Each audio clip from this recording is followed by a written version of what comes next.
আসসালামু আলাইকুম, জান্নাতুল kitchen and ব্লগে সবাইকে স্বাগতম জানাচ্ছি। আজ আমি আপনাদের সাথে খুব মজার একটা আচারের রেসিপি শেয়ার করব। সেটা হচ্ছে রসুনের আচার।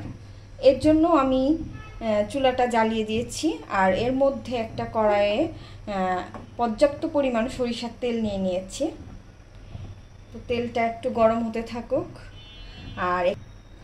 আর এই আচারটা করার জন্য এখানে আমার যা যা লাগছে, এখানে আমার সরিষা, এখানে আমি সাদা কালো মিশিয়ে নিয়েছি 1 টেবিল চামচের মতো। আপনারা চাইলে যে কোনো এক ধরনের নিতে পারেন। আর এখানে মেথি নিয়েছি 1 চামচ পরিমাণ। আসলে মশলাটা আপনারা আপনাদের পরিমাণ মতো নিয়ে নেবেন, তারপরেও আমি এখানে বলে দিচ্ছি। আর এখানে আমি মৌরি নিয়েছি 1 চামচের মতো, 1/2 টেবিল চামচের মতো। তো মৌরিটা আপনারা দিতেও পারেন চাইলে, আবার এটা নাও দিলেও চলবে। আর এখানে কালো জিরা নিয়েছি, এটা আছে 1 টেবিল চামচের মতো। শুকনো মরিচ নিয়েছি এখানে 10-12টার মতো। তো আমার তেলটা অলরেডি মনে হচ্ছে গরম হয়ে গেছে। এবার আমি এর মধ্যে সব মশলাগুলো দিয়ে দিচ্ছি।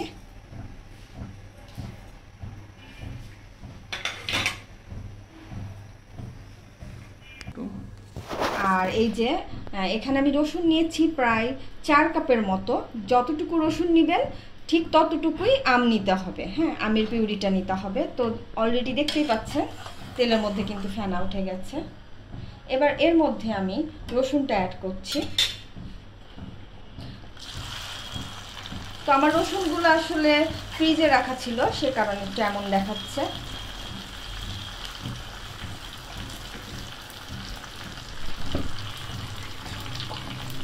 আপনারা কিন্তু আপনাদের সুবিধার জন্য রসুনটা ছিলে নিয়ে ডিপ ফ্রিজে সংরক্ষণ করতে পারেন। যখন হচ্ছে আর কি মন চাইবে আপনারা রসুনটা বের করতে পারবেন। ইভেন আপনি আমটাও এভাবে পিউরি বানিয়ে ফ্রিজে সংরক্ষণ করতে পারবেন এবং সারা বছর আপনার যখন মন চায় জাস্ট ফ্রিজ থেকে বের করে আচারটা তৈরি করতে পারবেন। আমি যেটা করি আর কি, কারণ এই আচারটা এত মজা হয় আর আমার ঘরে এই আচারটা কিন্তু অলওয়েজ চলে।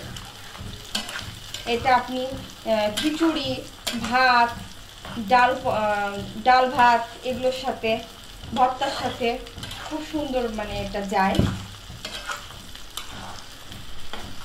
তো এই রসুনটা কিছুক্ষণ একটু ভেজে নিব, বেশি না, হালকা।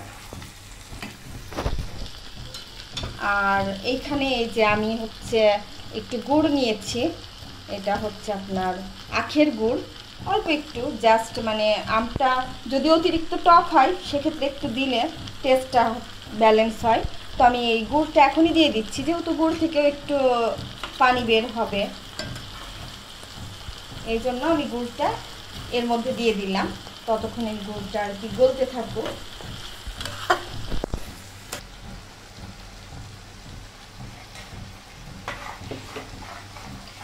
তো এইটা জাস্ট আমি মিনিট খানিক ভেজে নিব, বেশি না, যেহেতু এটা আমের সঙ্গেও নাড়তে নাড়তে সেদ্ধ হয়ে যাবে।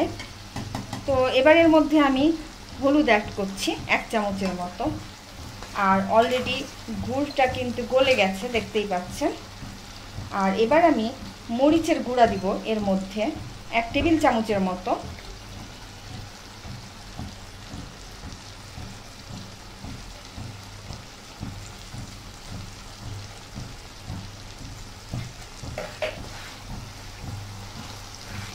আর এই যে এখানে আমি আম নিয়ে নিয়েছি, ঠিক যতটুকু রসুন ততটুকু আম দিবেন।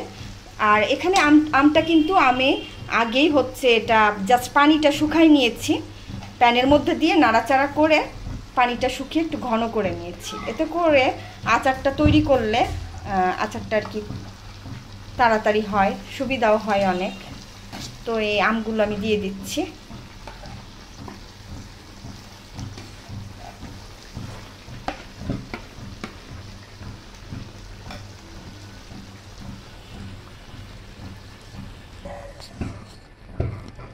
এবার এটার মধ্যে আমি বিট লবণটা দিয়ে দিচ্ছি। আমি এখানে শুধু বিট লবণই ইউজ করব, আপনারা চাইলে সাদা লবণও ইউজ করতে পারেন। বেশ খানিকটা বিট লবণ দিয়ে দিচ্ছি, টেস্ট অনুযায়ী এটা দিতে হবে। এবার যেটা কাজ, জাস্ট এটা নাড়তেই থাকতে হবে। আর এটা হয়ে গেলে আপনাদেরকে মানে সেটা দেখাবো, বুঝতেই পারবেন। তো এখন যেটা কাজ, এটা জাস্ট এভাবে নাড়তে হবে। তো দেখতেই পাচ্ছেন আচারের লুকটা কিন্তু পুরাই চেঞ্জ। আর এটা কিন্তু আমি এভাবে নাড়তে নাড়তে, এই যে দেখতেই পাচ্ছেন সম্পূর্ণ তেলটা উঠে আসবে, একটা রসুনও কিন্তু ভেঙে যায়নি, দেখতেই পাচ্ছেন। আর এটা তৈরি করতে কিন্তু আমার প্রায় 1 ঘন্টার মতো লেগে গেছে। একটা ভালো জিনিস খাবেন আর একটু কষ্ট করবেন না, তা কিন্তু হয় না। প্রত্যেকটা জিনিসের পেছনে কিন্তু পরিশ্রম করা লাগে। ভালো একটা জিনিস পেতে হলে আপনাদেরকে অবশ্যই পরিশ্রমটা বেশি করা লাগবে। আর কালারটা দেখতেই পাচ্ছেন কি সুন্দর হয়েছে।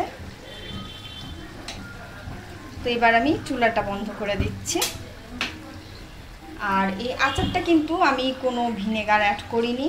এই আচারটা ঠান্ডা হলে আপনি সরাসরি বয়মে ভরে তেলটা এমনভাবে দিবেন যেন তেলটা আচারের চেয়ে তেলটা বেশি হয় আর কি।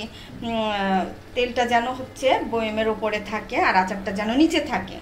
আর যদি রোদ থাকে তাহলে মাঝে মাঝে রোদে দেওয়ার চেষ্টা করবেন। আর যদি রোদের ব্যবস্থা না থাকে তাহলে রোদ কিন্তু না দিলেও চলবে, বাট তেলটা কিন্তু খেয়াল রাখতে হবে আচারটা যেন নিচে থাকে আর তেলটা যেন ওপরে ভেসে থাকে।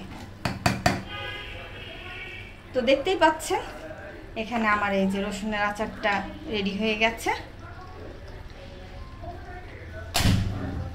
আর আমি আপনাদেরকে আচারটা ঠান্ডা করে দেখিয়ে দিচ্ছি এটা কিভাবে সংরক্ষণ করবেন।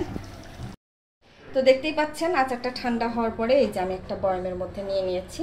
আর তেলটা দেখেন, তেলটা কিন্তু উপরে, এই যে আচারটা নিচে আর তেলটা উপরে। সো এইভাবে আপনারা আচারটা সারা বছর সংগ্রহ করে খেতে পারবেন। আর আপনি যদি রসুনটা একটু শক্ত খেতে চান সেক্ষেত্রে আপনি রসুনটা হালকা 1 মিনিটের মতো ফ্রাই করে উঠিয়ে নেবেন, তারপরে আচারটা রেডি হয়ে গেলে রসুনটা মিশিয়ে দিবেন। আর আমি 2 ভাবেই করে থাকি। তো আপনাদের যেটা ভালো লাগে আপনারা আপনাদের টেস্ট অনুযায়ী সেভাবেই তৈরি করবেন। আর এই আচারটা তৈরি করলে আপনারা কিন্তু নিরাশ হবেন না, এটা অনেক মজার হয় খেতে। আশা করছি আপনারা এটা সবাই ট্রাই করবেন, আপনাদের অনেক ভালো লাগবে। আর আমার এই রেসিপিটি ভালো লেগে থাকলে আমার চ্যানেলটিতে সাবস্ক্রাইব করুন।